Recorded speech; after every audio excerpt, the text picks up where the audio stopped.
Oi, pessoal. Então, agora que a gente aprendeu sobre o que é um sistema e sobre a visão sistêmica, a gente vai falar um pouquinho sobre essa ferramenta do mapa sistêmico. E quando é que a gente vai usar esse mapa sistêmico?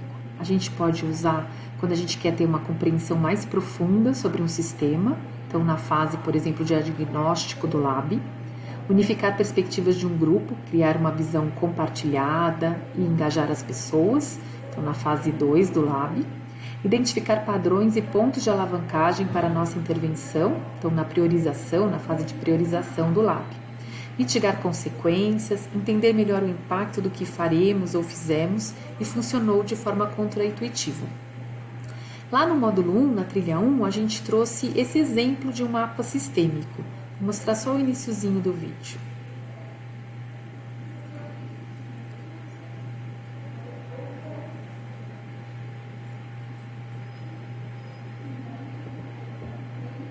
Então, tá vendo? Eles trouxeram aqui elementos que a Karina falou também no vídeo anterior, explicando sobre um sistema interdependente, não linear.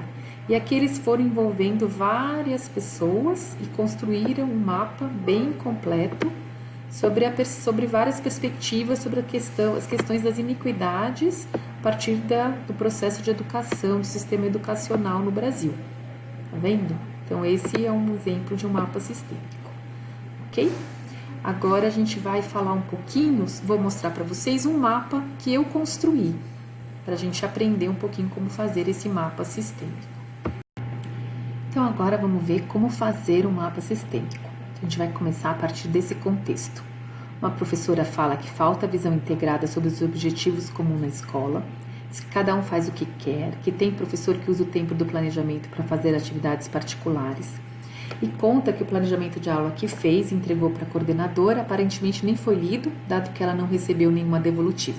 Está muito desapontada porque a direção não faz nada para mudar a situação. Então, minha análise dessa situação é que nessa escola não damos importância ao planejamento. E o que nós gostaríamos? Que todos valorizassem o planejamento. O que acontece hoje? Professores usam o tempo do planejamento para assuntos particulares e o coordenador não deu o feedback para quem entregou. E onde queremos chegar? Todos os professores fazem seu planejamento, o coordenador avalia e dá seu feedback. Então, a gente vai começar a partir daqui, não damos importância ao planejamento. Então, a primeira pergunta que a gente se faz para começar um mapa sistêmico é: o que contribui para isso? Então, a primeira coisa que eu levantei aqui é: não temos clareza dos nossos objetivos. Então, tá vendo?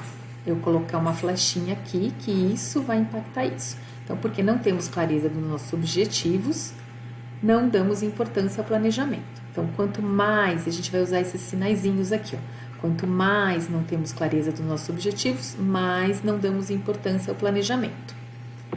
E o que gera isso, não ter clareza dos nossos objetivos? Então, aqui eu pensei que objetivos não são compartilhados e construídos colaborativamente.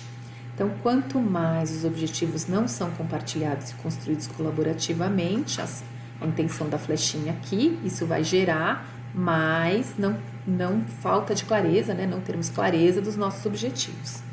E o que gera isso? Então, aqui, rituais de liderança voltados para acompanhamento do planejamento.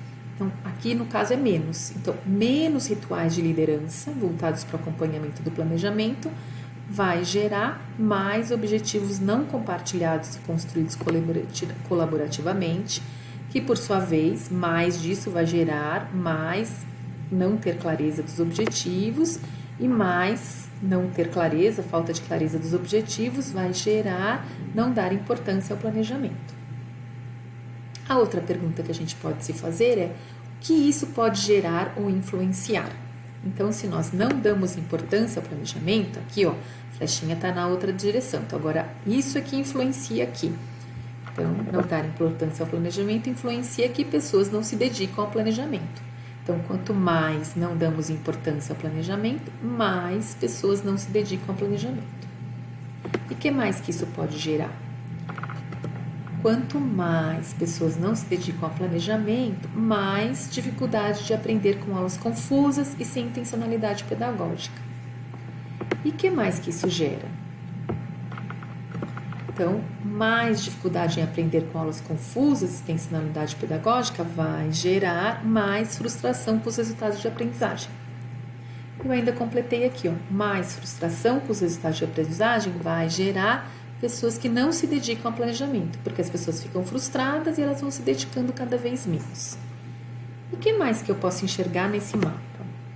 Pensei aqui, ó, menos rituais de liderança voltados para o acompanhamento do planejamento também vai gerar pessoas que não se dedicam ao planejamento. O que mais que eu identifiquei aqui de correlação entre as partes? Não termos clareza dos nossos objetivos, quanto mais não temos clareza, isso vai gerar mais frustração com os resultados de aprendizagem dos estudantes, porque a gente não tem clareza de quais resultados a gente quer. Isso a gente poderia crescer infinitamente, com mais e mais post-its e questões relacionadas, enfim, e mais até que uma hora, e chamando mais pessoas para a gente ter uma visão mais completa, até que uma hora a gente pode achar que já está o suficiente. E aqui eu consigo já identificar um ponto de alavancagem, que nesse caso seria os rituais de liderança. Então, a gente começar a fazer os rituais de liderança e entender que impacto teria nesse sistema e se chegaríamos no nosso objetivo das pessoas passarem a valorizar o planejamento. Então, agora vocês é que vão fazer um exercício a partir de um outro mapa sistêmico que a gente preparou para vocês. Bom trabalho, pessoal!